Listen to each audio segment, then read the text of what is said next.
Fala meninas, sejam muito bem-vindas a mais um episódio do Papo de Mulher Cristã. Estou aqui hoje, como sempre, com Gabi Tolentino. Fala meninas, sejam muito bem-vindas a mais um episódio. E hoje nós vamos falar sobre Eu Tenho uma Promessa. E agora?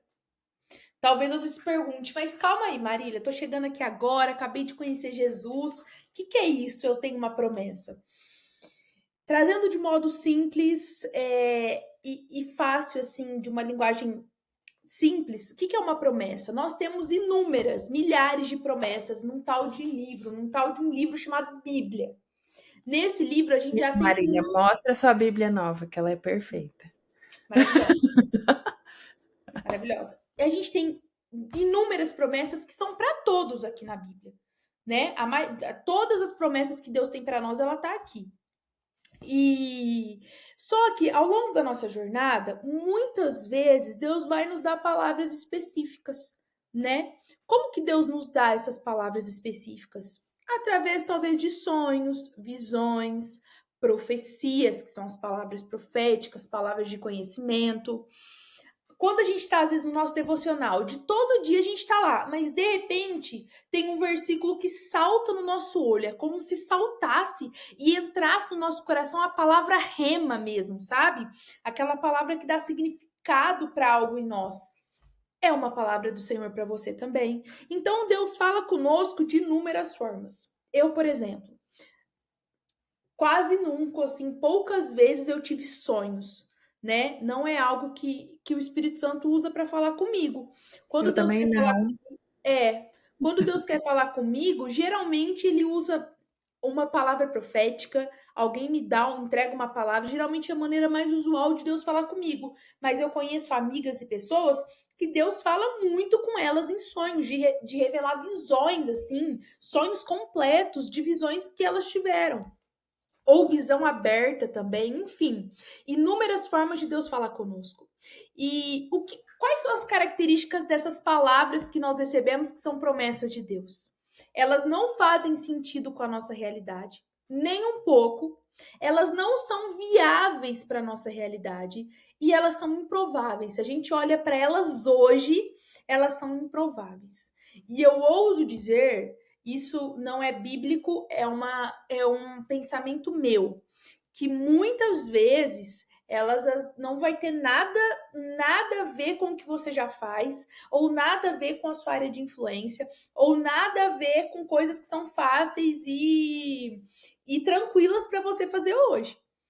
Geralmente Deus desafia. Porque se Deus te dá uma palavra que você pode realizar sem esforço e sem fé no seu hoje, Deus me deu uma palavra hoje, amanhã eu posso realizar sem esforço e sem fé, porque você tem recurso para isso, você tem meio, você tem possibilidades para isso, geralmente ela não é uma palavra de Deus, ela é uma palavra mais sua do que de Deus, porque a palavra profética é como Abraão.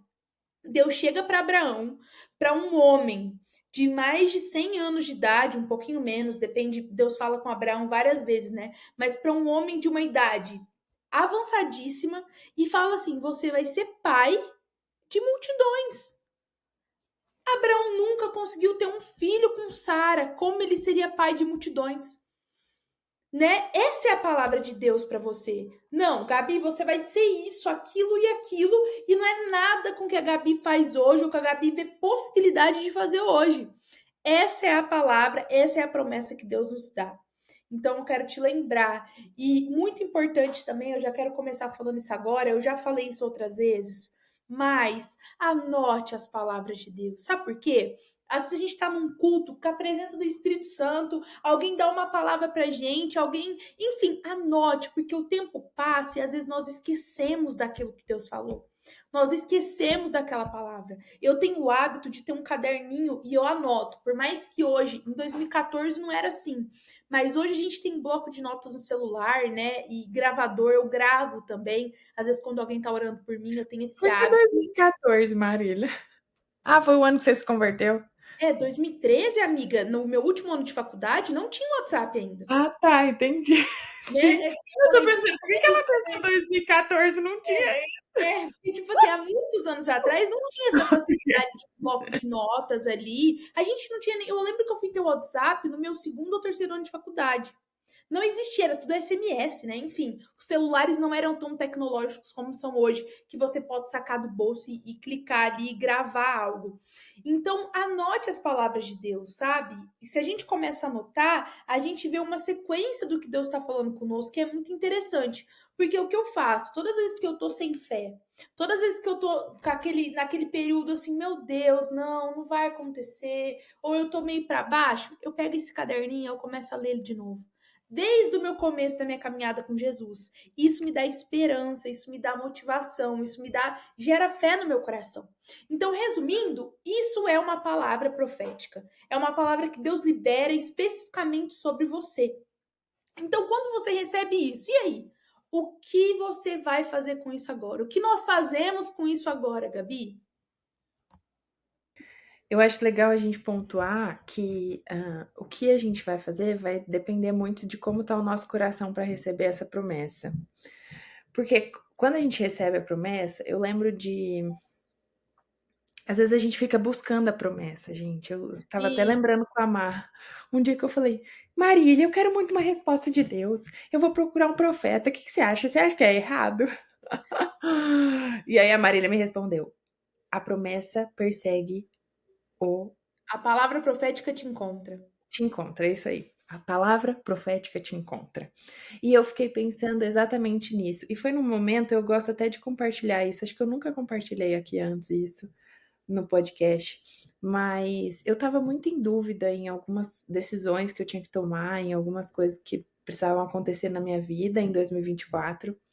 E eu falei, Deus, o que que eu vou fazer com isso? Eu queria muito uma confirmação, porque eu quero saber, assim, não porque eu quero saber meu futuro, mas que eu quero ter uma certeza daquilo que vai acontecer. Gente, e eu lembro que naquele momento, o que que eu falei? Eu vou procurar um profeta, vou mandar mensagem para um profeta que eu conheço e vou falar, meu Deus, o que faz, né?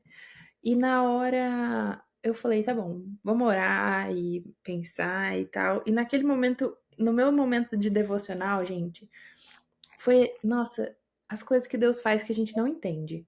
A resposta daquilo tudo que eu estava orando e pedindo foi exatamente de um versículo que falava assim, ó, a única coisa que mudava era o nome das coisas, entendeu? Sabe? Tipo assim, nome de cidade, nome de pessoa. Isso aí era a única coisa que mudava. Mas se você fosse analisar o contexto todo, era exatamente aquilo que eu tava orando e falando, Deus, e aí, o que que eu faço? O que que tá acontecendo? Então, eu vejo muito claramente, assim, nesses momentos específicos, eu vejo a mão de Deus falando: olha, eu te dei isso, você tá duvidando daquilo que eu te falei? Então tá, toma. E aí, toma a Bíblia aqui, assim, para mostrar exatamente que sim, é Ele que tá falando com a gente, sabe? E querendo ou não, isso traz muita paz no nosso coração. Por quê? Se a gente tem uma promessa, o que que a gente vai fazer agora? A gente vai ficar perseguindo a promessa do tipo, ai, vou tomar todas as minhas decisões baseada nisso, tarará, porque muitas vezes isso pode acontecer. Eu vou num culto e aí a pessoa que tá lá pregando vira e fala, eis que te digo! E começa a falar um monte de coisa para você que Deus nunca tinha te falado. Deus nunca tinha te incomodado nada sobre isso. É tipo uma coisa aleatória. E aí você vai lá e fala assim, ah, agora eu vou mudar toda a minha vida porque tal pessoa falou isso. Gente, calma lá. Porque ao mesmo tempo que é o que a Má falou, são coisas improváveis de serem de acontecerem. Mas isso não significa que Deus nunca te falou sobre isso. Porque às vezes aquilo já estava sendo plantado no nosso coração. Eu estava ouvindo um podcast há um tempo atrás e dois pastores falavam exatamente sobre isso. Se a gente olhar para a promessa em si, muitas vezes ela pode falar com a gente primeiro e daí vem uma confirmação. E aí como que é essa confirmação?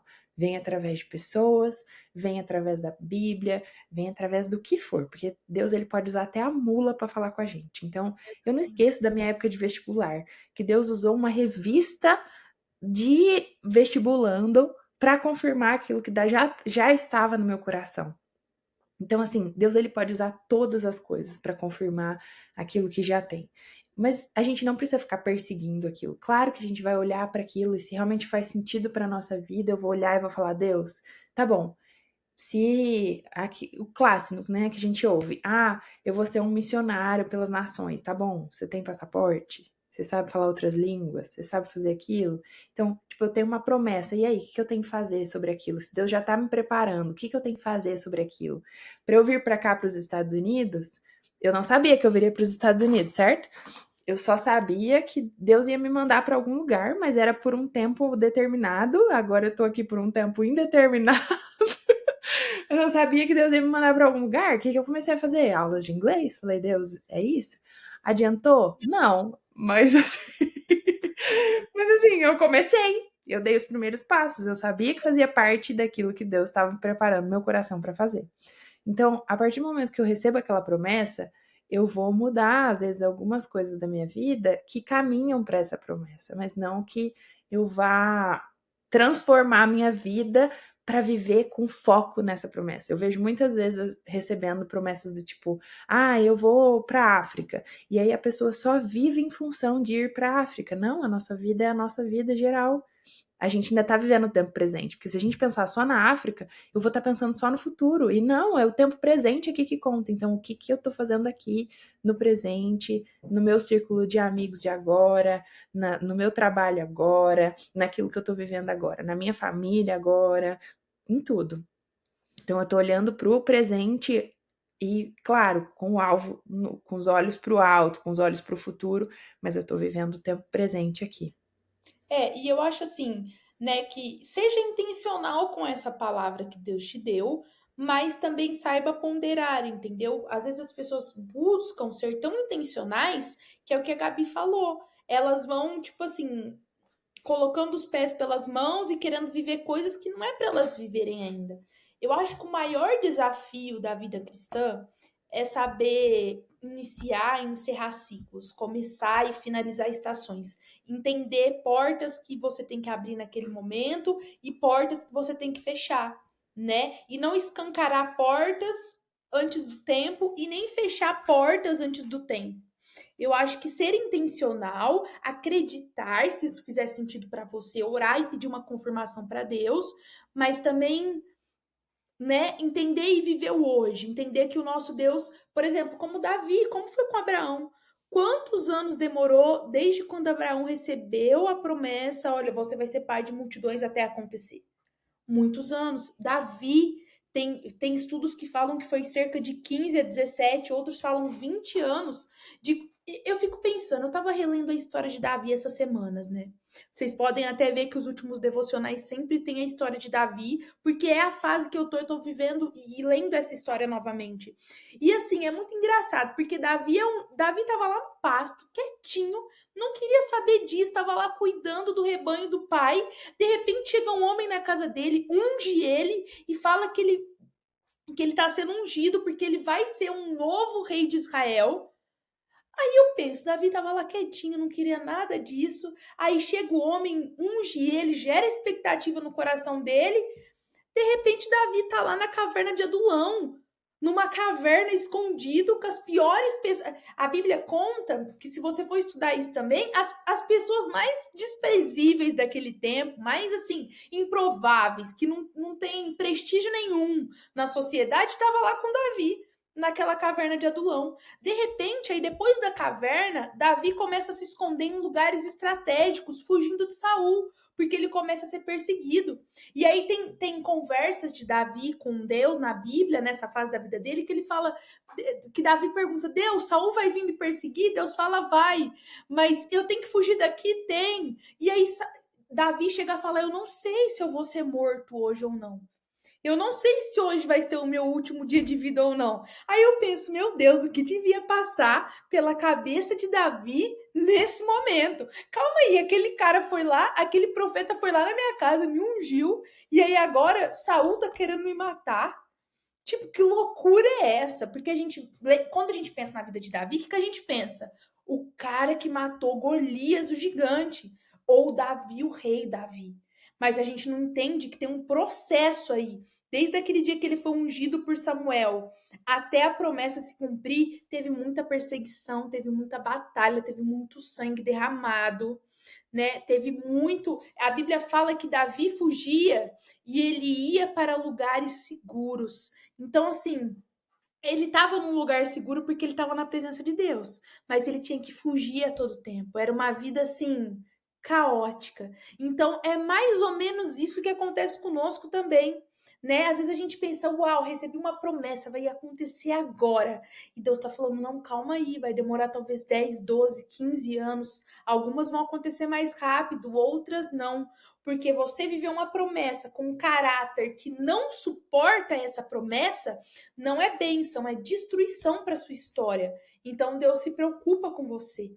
Então o que eu quero deixar e dizer para você é: persevere diante das promessas de Deus. Muito engraçado, eu recebi uma palavra logo no começo da minha conversão. Acho que com 3 anos eu tinha conhecido Jesus, estava ali no começo, e, e eu recebi uma palavra que dizia. Eu sempre, quando eu via um púlpito, via alguém pregando, o meu coração ardia, o meu coração como se fosse pegasse fogo, mas eu não entendia aquilo ali. E eu guardei para mim, eu nunca contei para ninguém, nem para minha própria sombra. E aí teve um dia que eu fui numa igreja, na minha antiga igreja de Viradouro, e aí, de repente, eu fui para a igreja e um pastor veio orar por mim. E o pastor disse exatamente isso. Ele disse: Olha, quando você vê alguém pregando, o seu coração começa a queimar. E eu quero te dizer que Deus tem te preparado para isso. Deus vai começar a te preparar para isso. Aquele homem era improvável dele saber disso, porque nem minha mãe sabia, ninguém sabia, eu nunca contei para ninguém, porque nem eu entendia o porquê que meu coração queimava quando eu via alguém ministrar, quando eu vi alguém pregar. E eu lembro que eu recebi essa palavra, nada estava acontecendo, isso era improvável, eu nunca quis. E aí, depois de uns 2 anos, um dia, na minha antiga igreja, eu comecei a servir a Jesus através disso, através de pequenas pregações, através de palavras de generosidade. Então, o Senhor fez, o Senhor começou a cumprir a sua promessa. E assim, a gente precisa perseverar. Não vai ser fácil, vai desafiar a sua lógica. Promessa de Deus desafia a lógica. Promessa de Deus desafia até talentos. Tem gente que fala, mas geralmente faz sentido com os seus dons. Pode ser que faça. A minha experiência pessoal não faz sentido. Eu nunca gostei de falar em público. Foi algo que eu aprendi, que Deus me capacitou, mas que eu não sou uma excelente pregadora. E assim, é capacitação de Deus, não é algo que vem de mim. Então, o que eu quero te dizer é: esteja aberta para os processos de Deus. Esteja aberta para dizer sim para Jesus, mesmo que isso seja muito difícil para você. Exatamente. E assim, ó, sem coisas para acrescentar depois dessa pregação da Maria. Mas eu quero falar para vocês alguns pontos aqui que são importantes, que talvez possa fazer sentido na caminhada de vocês e para aquilo que a gente faz de acordo com a promessa que a gente recebeu. A primeira delas, a Má já até falou, que a gente anotar a promessa. Eu gosto muito de um versículo que está lá em Abacuque 2, que Deus ele fala claramente, olha, escreva claramente a visão em tábuas. Então escreve aquilo que você está vendo em tábuas, para que a gente leia facilmente, para que você leia facilmente, para que você veja aquilo facilmente, sabe? Tem algo muito científico e claro naquilo que a gente vê, daquilo que a gente vê, sabe? Por isso que os coaches todos, eles falam, escreve seu quadro dos sonhos, veja aquilo. Então, a promessa, ela tem que estar visível também aos seus olhos. A outra coisa é para a gente não ter pressa. Ela vai acontecer no tempo devido. Em toda a Bíblia a gente vê, igual a Má falou, de Moisés e de tantos outros que a gente vê na Bíblia. Tem um tempo determinado. Às vezes a gente recebeu a promessa e a gente quer que aquilo aconteça logo de uma vez, mas ela tem um tempo e não vai ser o nosso tempo, porque é o tempo de Deus e o tempo dele é perfeito. Porque há um tempo para todas as coisas debaixo do céu. Então, a gente não pode ter pressa para que aquilo aconteça para ontem. O Senhor me falou que amanhã eu vou ser pregadora. O amanhã pode não ser o amanhã literal, pode ser 10, 20 anos. E a gente vai estar aqui com aquela promessa ainda na nossa cabeça, né? Sim. E uma coisa que eu aprendi com o Tel Hayashi, e eu nunca não fazia isso. Por exemplo, eu falei para vocês, quando eu recebia uma palavra, eu anotava essa palavra e eu guardava ali com expectativa, com esperança. Só que uma coisa que o Tel falou destravou muito a minha mente. Ele falou: ore por essa palavra. Persiga essa palavra em oração. Não simplesmente anote, guarde ela, mas ore por ela todos os dias. Sim. Ore por ela sempre. Então, faça isso. Sabe, você recebeu uma palavra, sentiu realmente o Espírito, testificou com o seu Espírito de que é de Deus. Ore por essa palavra. Exato. Persiga essa palavra em oração. Exato. E não torne essa promessa maior do que aquele que te deu a promessa. Deus, ele é Exatamente. Deus. Ele pode te dar, ele pode tirar. Aquele versículo de Jó, claro, né? Deus, ele deu, Deus, ele tomou. Bendito seja o nome do Senhor. Então, em todas as nossas circunstâncias, ele pode ter dado a promessa, mas eu não amo muito mais a promessa do que ao meu Deus. Porque Exatamente. as circunstâncias, elas podem mudar. Eu posso hoje querer muito essa promessa, mas daqui a pouco eu posso não querer mais. Deus pode mudar todos os meus planos, Deus pode mudar todas as estações, Ele pode mudar tudo. E aí eu vou só continuar amando Ele, independente da estação que eu tiver, independente do tempo, independente da hora, tudo. Eu vou continuar olhando para Ele e amando a Ele.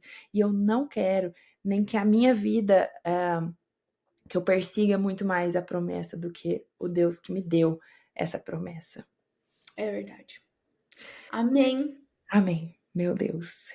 A gente gosta E muito desse tópico, porque realmente é algo que volta os nossos olhos do tipo, Deus, eu quero olhar com expectativa para aquilo que o Senhor está fazendo, vai fazer ainda, e para aquilo que o Senhor me prometeu, e para aquilo que o Senhor vai cumprir, porque a Bíblia é bem clara.